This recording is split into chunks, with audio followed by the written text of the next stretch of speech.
에베소서 5장 16절부터 18절까지입니다. 다 작독합니다. 시작. 세월을 아끼라. 때가 악하니라. 그러므로 어리석은 자가 되지 말고 오직 주의 뜻이 무엇인가 이해하라. 술 취하지 말라. 이는 방탕한 것이니 오직 성령으로 충만함을 받으라. 아멘. 오늘 이제 2021년도 1월 1일 새해 첫날을 맞이하여 첫 시간을 하나님 앞에 올려드립니다. 우리의 삶 속의 모든 것이 처음이라는 것이 상당히 중요하지 않습니까? 그래서 성경에도 보게 되면은 첫 것에 대해서 하나님이 많이 복을 주셨습니다. 하루 일과 중에 새벽이 첫 시간입니다. 그리고 1년 매주 첫날이 바로 주일입니다. 그리고 새해 모든 해의 첫날이 1월 1일입니다. 성경에 보게 되면은 첫 수입의 예물을 드린다거나 첫 시간을 하나님 앞에 드릴 때 보면은 크게 기뻐하시고 복을 내리신 것을 우리가 볼 수 있습니다. 오늘 새해 첫날 첫 시간을 하나님 앞에 예배로서 영광드립니다. 오늘 예배하는 우리 모든 성도들, 또 온라인으로 예배하는 모든 성도들과 그의 가정에 하늘문을 여시고 하늘의 신령한 복과 땅에 살지고 기름진 복이 올 한 해 동안에는 여러분 가정에 충만하게 임하게 되기를 예수 이름으로 축원합니다. 오늘은 본문을 중심해서 성령의 충만을 받으라 제목으로 같이 은혜 나누고자 합니다. 올해 우리 교회 표가 성령 충만, 성령 충만, 성령 충만이라는 표입니다.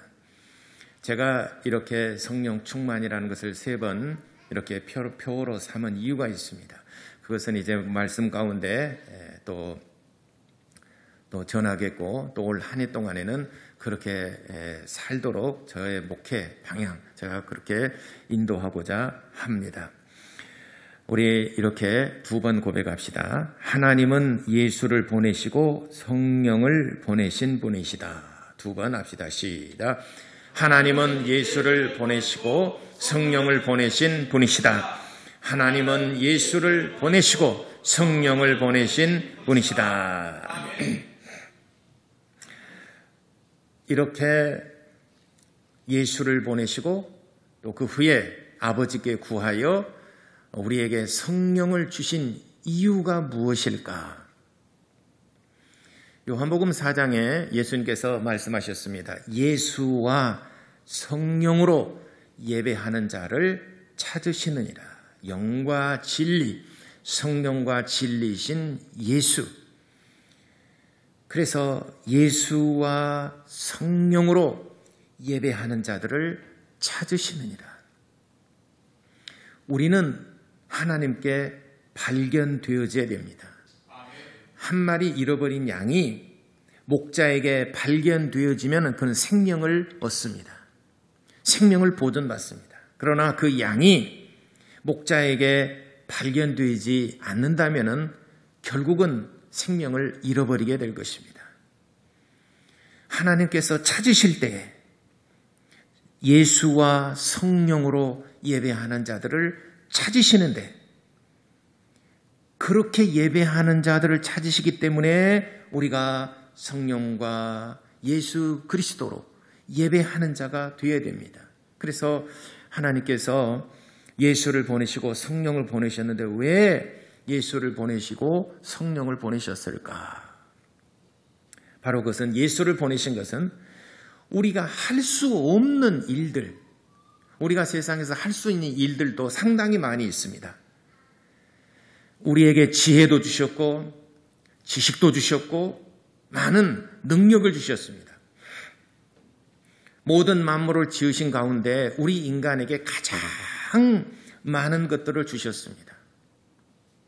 이렇게 지혜가 있고 지식을 얻을 수 있고 이렇게 능력 있는 만물 중에 피조물 중에 누가 있겠습니까?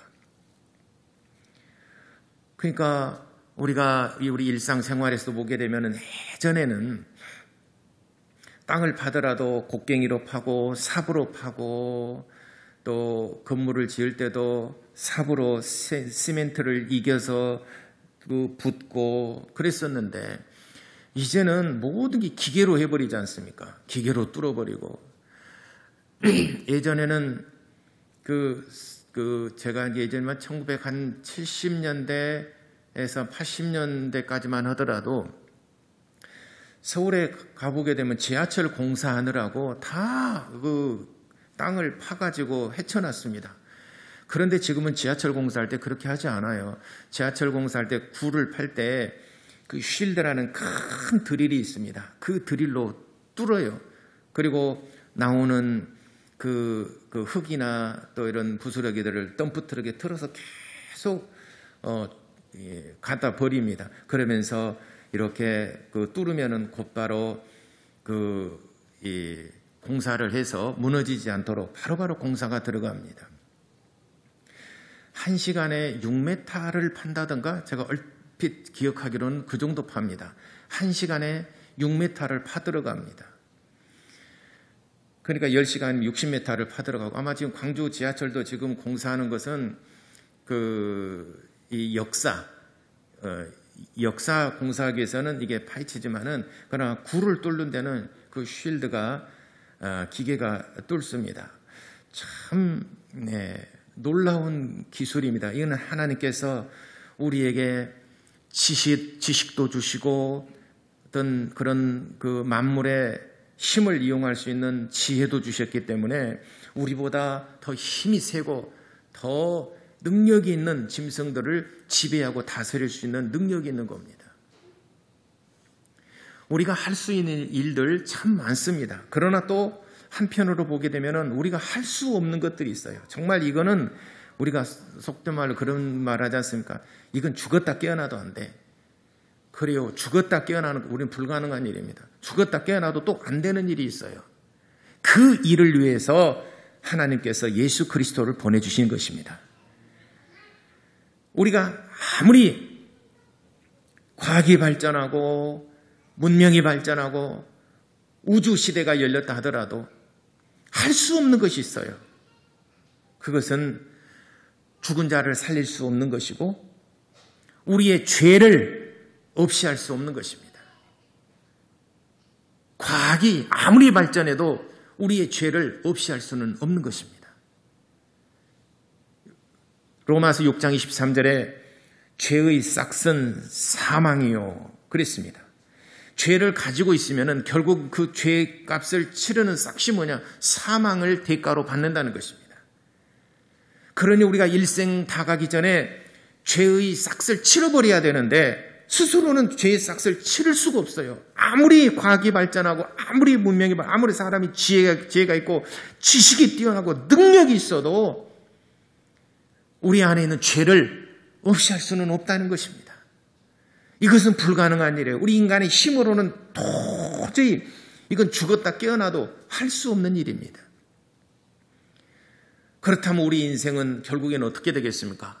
사망의 형벌을 받을 수밖에 없고 불구덩이에 던져서 쇠쇠묵도록 지옥의 형벌을 받을 수밖에 없지 않습니까? 그래서 하나님께서 우리를 불쌍하게 여기신 것입니다. 우리에게 먹을 것, 입을 것, 문화와 문명 이런 것들을 주시기 위해서 오신 것이 아니에요. 그건 우리가 힘으로 할 수 있어요. 지혜와 지식과 능력을 주셨기 때문에 어느 정도는 우리가 세상 살아나가는데 편리하고 정말 우리가 많은 것을 누리며 살아갈 수 있도록 하나님께서 우리에게 그런 것들을 공급해 주셨습니다. 문제는 그런 문제가 아니라 먹고 마시고 이런 문제를 해결하기 위해서 오신 것이 아니라 바로 우리 안에 있는 죄의 문제. 이 죄라고 하는 이 조그마한 것 같지만은 이것이 결국은 우리를 사망으로 이끄는 구실이 되어버린 것입니다. 그래서 이 죄를 없이 하고자, 죄를 용서하시고자 하나님께서 예수 그리스도를 보내주신 것입니다. 바로 첫 번째 이유가 거기 있는 겁니다. 그래서 무엇을 먹을까, 무엇을 마실까, 무엇을 입을까 염려하지 말아라. 이거는 세상 사람 누구나 다 구하는 것이고 이것은 누구나 다 할 수 있는 것이지 않느냐. 나는 이를 위해서 온 것이 아니라 바로 우리의 죄 문제, 우리가 지은 모든 죄 문제, 죄는 우리가 삼켰지만 그걸 내뱉을 수는 없어요. 죄를 우리가 지었지만 그것을 용서할 수는 없는 겁니다. 그런 능력이 없어요. 우리의 죄를 용서하실 수 있는 분은 오직 예수 그리스도께서 십자가에 피 흘려 죽으신 것입니다. 오직 예수의 십자가의 피만이 우리의 죄를 속량하실 수 있는 유일하신 방법인 것이고 하나님의 지혜요 하나님의 능력이십니다. 그래서 하나님께서 첫째 예수 그리스도를 보내주신 이유가 거기에 있는 것이고, 예수님께서 죽으시기 전에 제자들에게 말씀했습니다. 내가 아버지께로 가면 아버지께 구하여 성령을 너희에게 보내주실 것이다. 그러니까 예수님께서 아버지께로 가셨다라고는 증거가 무엇이냐? 예수께서 죽은 자 가운데서 살아나셔서 보좌 우편에 가셨다라고는 증거가 무엇이냐? 바로 열흘 후에 제자들에게 성령이 임했다는 것입니다. 예수님께서 약속하신 그 약속이 이루어진 것입니다. 내가 아버지께로 가면 아버지께 구하여 내가 너에게 성령을 보내주실 것이다. 이는 성령은 아버지께로부터 말미암은 것이고 예수님께서 아버지께 구하여 우리에게 보내주시도록 요청한 것입니다. 아버지께서 그를 들으시고 우리에게 성령을 보내주셨어요. 열흘 후에 제자들에게 성령을 보내주셨습니다. 그래서 그들이 성령의 충만함을 받았습니다. 그래서 성령이 우리에게 꼭 필요한 이유가 뭐냐? 예수를 주님이시다, 예수를 나의 구주이시다라고 시인할 수 있는 것은 오직 성령의 감동하심으로만 가능하다. 고린도전서 12장 3절에 말씀하셨습니다. 예수님께서 요한복음 3장에도 말씀하셨습니다. 물과 성령으로 말미암지 않고는 하나님의 나라를 볼 자가 없느니라. 물과 성령으로 거듭나야지만이 하나님 나라를 볼 수 있느니라. 이렇게 요한복음 3장을 통해서 예수께서 말씀하셨습니다. 그래서 우리가 성령을 영접하고 성령을 받아들여야 우리가 신앙생활을 할 수 있고 또 성령의 감동하심이 있어야 끝까지 예수님을 붙들 수 있는 것입니다. 그래서 고린도후서 1장 22절과 고린도후서 5장 5절에 하나님의 성령께서 우리를 인쳐주시고, 인이라 말은 도장 인자를 씁니다. 도장. 그러니까 도장을 찍어주시고 하늘 생명책에 우리가 성령을 받았다. 하늘 생명책에 우리를 도장을 찍어주셨다는 거예요. 우리의 이름을 쓰고 거기에 성령께서 도장을 찍어주셨다. 그런 의미입니다. 그러니까 성경에 어떻게 표현할 길이 없어서 사도 바울은 그렇게 표현한 겁니다. 우리가 세상에 가장 확실한 것이 뭡니까? 가장 신뢰할 수 있는 것이 뭡니까? 자기 이름 쓰고 도장 찍는 겁니다. 그렇지 않습니까? 그래서 여러분 거래할 때 전부 다 계약서를 쓰거나 은행하고 거래를 하거나 이름 쓰고 있다 도장을 찍지 않습니까? 가장 확실한 거예요. 지금 법원에서 무슨 서류를 처리할 때도 이름 쓰고 도장을 찍지 않습니까? 아니면 그보다 더 지문을 찍지 않습니까? 이게 지문이나 도장 사인을 한다는 것은 그건 증거하다. 이건 바꿀 수가 없다는 거예요. 위에 기록한 모든 내용들이 진실하고 사실이라는 것을 증명해 주는 것이 도장입니다. 지장이나 사인, 도장입니다. 사도 바울이 어떻게 이게 표현할 길이 없어서 고린도후서 1장 22절, 5장 5절에 성령께서는 우리를 하늘 생명책에 기록해 주신 것을 인쳐 주시고 보증으로 성령을 주셨느니라. 이렇게 말씀하셨어요.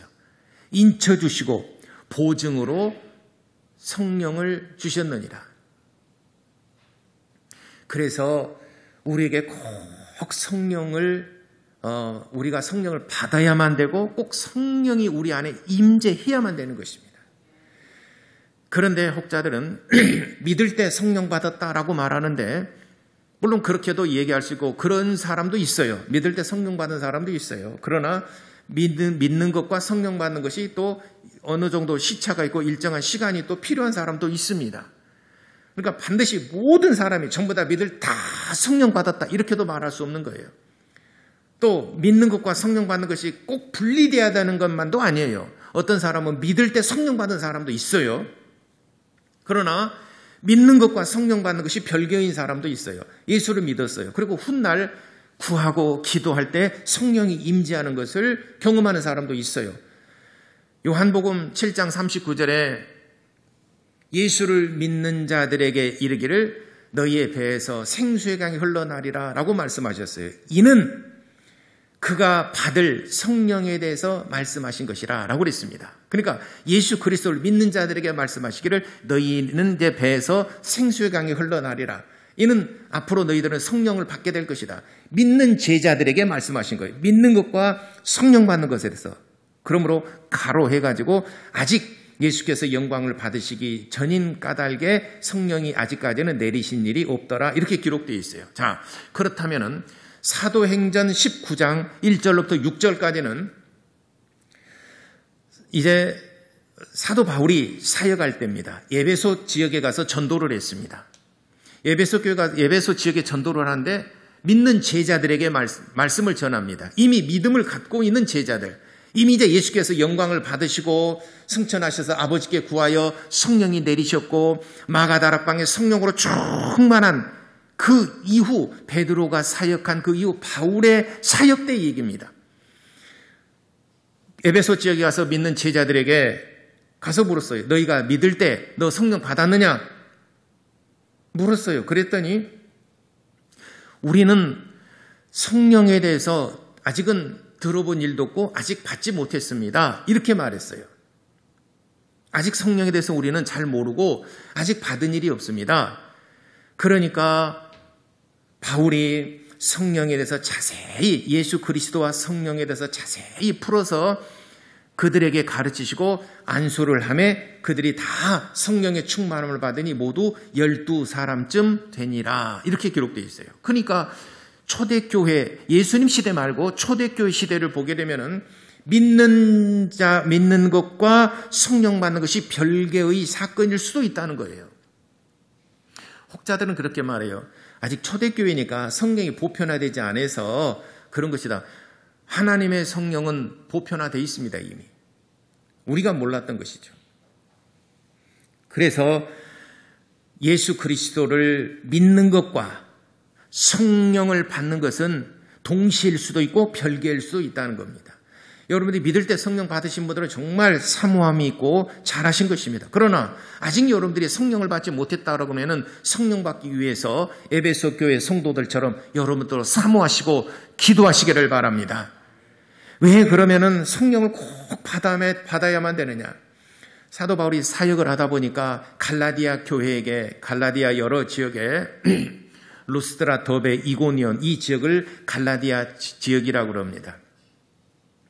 이 지역에서 복음을 전파를 했어요. 그랬더니 복음을 전파하는데 육신의 정욕이라는 게 얼마나 강력하든지 때에 따라서는 하나님의 말씀을 받았지만은 육신의 정욕이 더 강해서 육신의 소욕을 따라서 자기 생각과 자기의 원하는 것들, 육신의 정욕과 이생의 자랑과 안목의 정욕을 따라 가버리더라는 거예요. 도대체 어떻게 해야 그것을 우리가 극복하고 이겨낼 수 있을까? 육신의 소욕이 있고 성령의 소욕이 있는데 어떻게 해서 이겨낼 수 있을까? 그래서 갈라디아 교회에게 편지할 때 6장 8절에 갈라디아 3장, 제가 주보에 기록했으니까 갈라디아서를 쭉 한번 읽어보십시오. 육신의 정욕과 성령의 소욕이 내 안에서 싸우는데 육신의 소욕은 사망이고 성령의 소욕은 영생이니라. 그래서 너희가 성령으로 충만해서 육신의 소욕을 거스리고 육신의 소욕을 이기고 세상을 너희가 이겨야 되지 않겠느냐. 성령 충만함을 받아야 될 이유가 바로 여기에 있다는 것입니다. 육신에게 져서 육신에게 굴복하게 되면 결국은 너희들은 사망에 이를 수밖에 없느니라.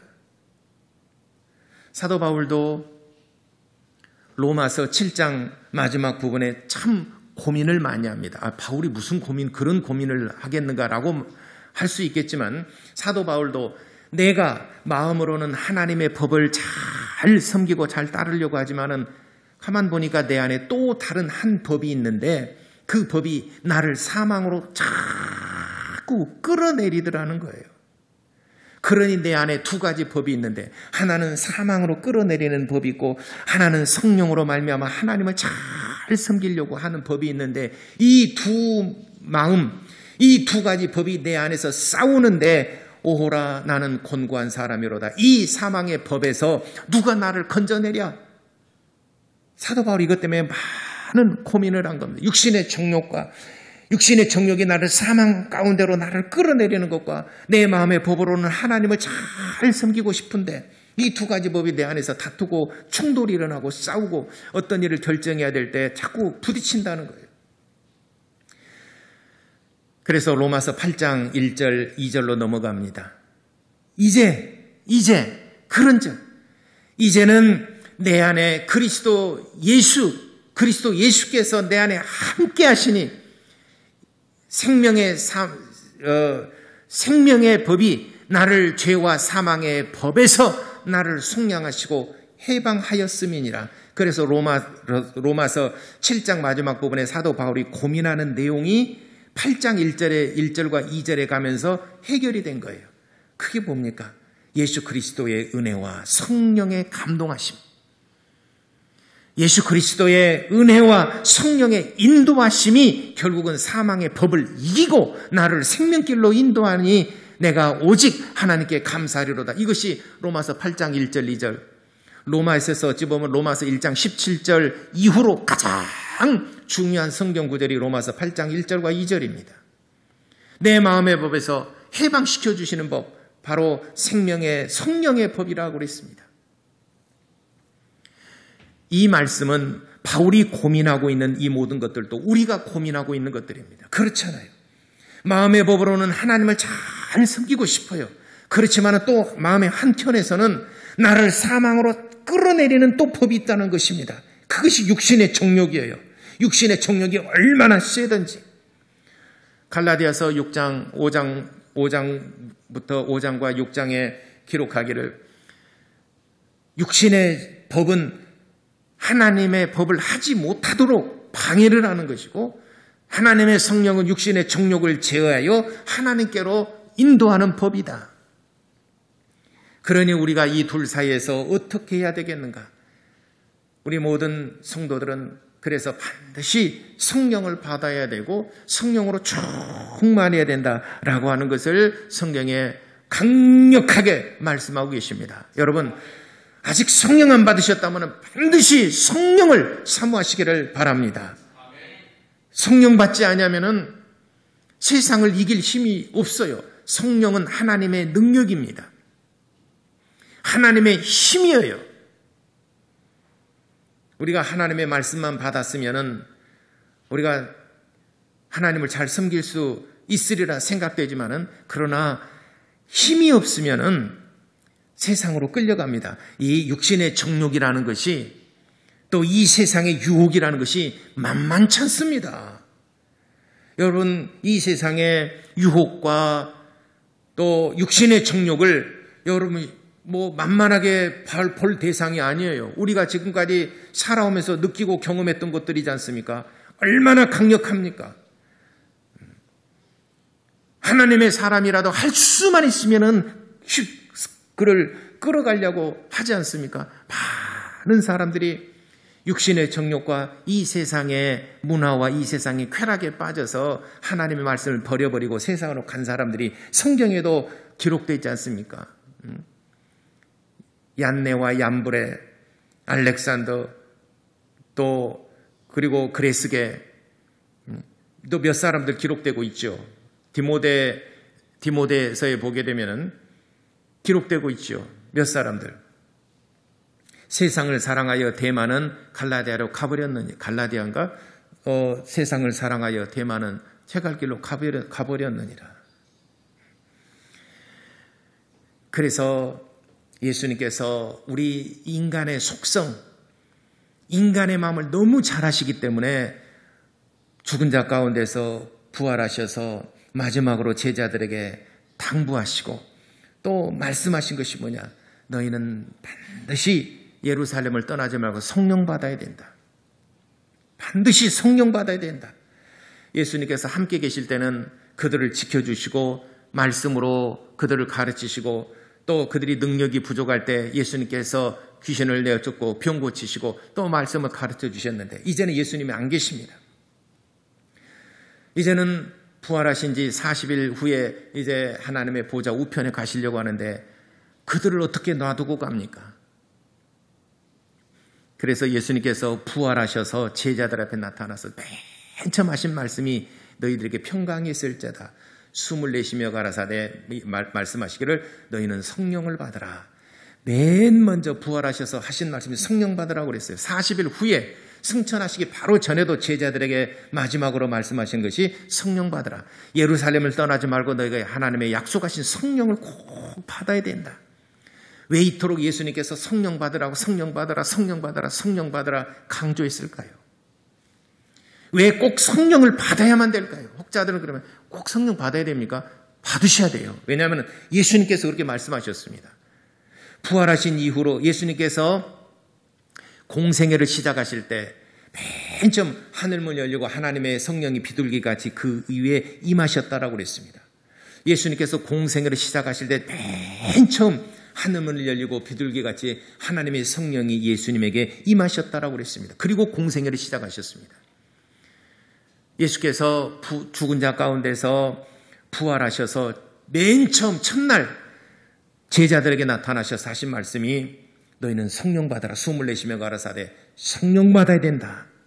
40일 후에도 승천하시기 바로 전에 제자들이 모여있을 때 갈릴리에 모여있을 때 성령 받아라. 너희는 예루살렘을 떠나지 말고 반드시 성령 받아야 된다. 성령 받아야 된다. 그는 예수님께서 말씀하셨기 때문에 여러분들이 반드시 성령을 받으셔야 됩니다. 꼭 성령 받으셔야 됩니다. 받아야 됩니까? 예, 받으셔야 됩니다. 왜냐하면 예수님께서 그렇게 말씀하셨으니까 반드시 성령 받아야 됩니다. 예수께서 반드시 성령을 받아야 된다라고 성령 받아라 말씀하신 것은 성령으로 말미암지 않고서는 우리가 세상을 이겨낼 수 없어요. 세상의 유혹을 이길 수가 없는 것입니다. 육신의 정욕을 이길 수가 없어요. 세상의 유혹을 끊어낼 수가 없어요. 이 전기가 개발되기 전에는 예전에는 배를 움직일 때 돛을 달아서 바람에 따라서 움직였습니다. 바람이 부는 대로 배가 움직였습니다. 그래서 돛을 어떻게 움직이냐에 따라서 배가 움직였습니다. 그런데 전기가 개발되어지고 모터가 개발되어지고 난 다음에는 바람과 상관없이 내가 원하는 목적지대로 움직일 수가 있게 되었습니다. 조류와 상관없이 바람과 상관없이 내가 원하는 목적지를 향하여 항해할 수 있는 기술이 생겨난 겁니다. 그렇습니다. 동력이라는 게 모터라는 것이 바로 우리가 영적인 동력, 영적인 힘, 영적인 동력이 바로 성령의 능력이십니다. 성령의 능력과 성령의 열매와 성령의 은사들 이것이 나를 목적지까지 인도하는 하나님의 동력, 하나님의 능력이고 하나님의 힘인 것입니다. 성령이 안 계시다면 그냥 바람 부는 대로 목적지가 없어. 목적지 어디로 가야 될지 목적지로 가고는 싶으나 마음에는 원이로되 마음은 하나님을 섬기고자 하나 그러나 또 한 법이 내 안에서 나를 사망가도로 끌어내는데 고민스럽다는 거예요. 그래서 로마서 8장 1절에 동력, 하나님의 힘, 하나님의 성령의 능력으로 죄와 사망의 법에서 나를 해방시키고 목적지까지 하나님께서 원하시는 목적지까지 나를 이끄시는 것을 성경에 말씀하셨습니다. 여러분 그냥 교회 왔다 갔다 목적 없는 사람이 아니라 성령을 받으면 내가 무엇을 해야 될지 내가 왜 교회를 나가고 내가 무엇을 해야 될지 하나님 앞에 인생의 목표가 분명해집니다. 그래 반드시 성령 받아야 됩니다. 더군다나 요즘 작년의 연장선상에서 올해 여러분 이제 다음 주면은 이번 주까지 다음 주 1월 10일 날 나오시게 되면은 여러분 이제 뒤늦게나마 여러분들이 주보를 받아보시게 되면 제가 신년 인사를 썼어요. 꼭 읽어보시기 바랍니다. 항상 신년 연화 카드를 제가 이렇게 쓰죠. 꼭 읽어보시기 바랍니다. 코로나 바이러스 시대가 쉽게 정지될 것 같지는 않습니다. 작년에도 참 우리가 어려웠는데 올해도 연장선상에 있습니다. 새해는 밝았지만은 그러나 여전히 암울하고 힘들고 어려운 시대입니다. 작년에 우리가 처음으로 이런 것들을 경험했어요. 우리는 올해는 어떻게 살아갈 것인가? 여러분, 이런 시대를 살아가고 이런 시대를 헤쳐나갈 수 있는 길은 오직 성령을 받으셔야 됩니다. 오직 성령 충만하셔야 됩니다. 성령으로 말미암지 않고는 우리 길을 잃어버릴 수밖에 없습니다. 성령께서 나를 동력으로 강력하게 이끌지 아니하시면은 우리는 갈 길을 잃어버릴 수밖에 없습니다. 코로나 바이러스 시대에 사회에서 얼마나 사회적 거리두기 모이기를 피하고 비대면하고 얼마나 오늘 아침에도 제가 묵상하면서 그런 생각했어요. 이런 세월들이 지나다 보면은 코로나 바이러스가 낳은 또 다른 이런 문화, 이것이 결국은 약이 될 것인가 독이 될 것인가? 이건 비대면으로 온라인 예배를 드리는 것, 이것이 약이 될까 독이 될까? 분명히 이 코로나 바이러스가 낳은 알입니다. 사람은 한 번 편하게 되면 계속 편하고 싶고 앉으면 눕고 싶고 누우면 자고 싶은 게 우리 인간의 육신의 생각입니다. 그러나 이것을 깨워서 누워있는 자를 일어나 앉히고 앉힌 사람을 일어나게 하고 걷게 하고 뛰게 하는 것은 하나님의 능력입니다. 육신의 정욕은 정반대로 가고 있는데 하나님은 잠자는 영혼들을 깨워서 함께 가자고 손을 잡아 이끌지 않습니까? 소돔과 고모라 성에서도 천사들이 롯과 그 딸의 손을 막 이끌어서 탈출시키지 않습니까? 머뭇머뭇거리니까 롯이 머뭇머뭇거리니까 천사가 롯의 손을 잡아서 팍 이끌지 않습니까? 이것이 하나님의 능력입니다. 성령의 능력입니다. 죄와 사망의 법에서 해방시킬 수 있는 분은 오직 성령입니다. 그래서 우리가 이 어려운 시대에 시험 들지 아니하고 세상의 유혹에 빠지지 아니하고 세상이라는 이 큰 수렁에 빠지지 아니하고 우리가 끝까지 믿음을 가지고 목적지를 향하여 갈 수 있게 하시는 분은 오직 성령이십니다. 그래서 우리 믿는 사람들은 성령을 꼭 받아야 되고 성령 받았던 사람은 성령으로 충만해야 됩니다. 그래야 이 코로나 바이러스 시대를 이겨내고 이제 먼 훗날 그래 그때는 참 이런 그런 시대가 있었지. 그때 하나님의 성령께서 나를 이끌지 아니하셨다면 어떻게 될 뻔했는가. 여러분들 그는 간증이 여러분들에게 생명이 되시기를 바랍니다. 그래서 올해 한 해 동안에 작년에 이어서 올해까지 연장선상에 있는 이런 사회적인 분위기가 이것을 대반전시킬 수 있는 뚜렷한 지금 방법은 없는 것 같고 그래서 작년에 우리가 경험을 했습니다. 경험을 토대로 해서 2021년도에는 우리가 이겨내고 신앙을 승리할 수 있는 길은 오직 성령 충만. 그래서 여러분들이 정말 손을 각지를 끼고 기도하시고 무릎이 낙타 무릎이 되도록 정말 여러분과 여러분 자녀들 가정을 위해서 교회를 위해서 내 신앙과 내 영혼을 위해서 정말 기도하는 성령 충만하도록 기도하고 성령의 이끌리심을 받는 우리 모든 교회 성도 여러분 또 우리 교회가 되기를 예수 이름으로 축원합니다. 같이 기도하시겠습니다. 이 세상을 이기는 힘은 나를 이끌어 주셔야 됩니다. 하나님의 동력, 하나님의 강력한 힘에 의해서 나를 이끌어 주셔야 됩니다. 그러기 위해서는 성령 충만하도록 하나님 성령 충만 나와 내 가정에 또 교회에게 성령으로 충만하여 주시옵소서. 이를 위해서 다 같이 기도하시겠습니다.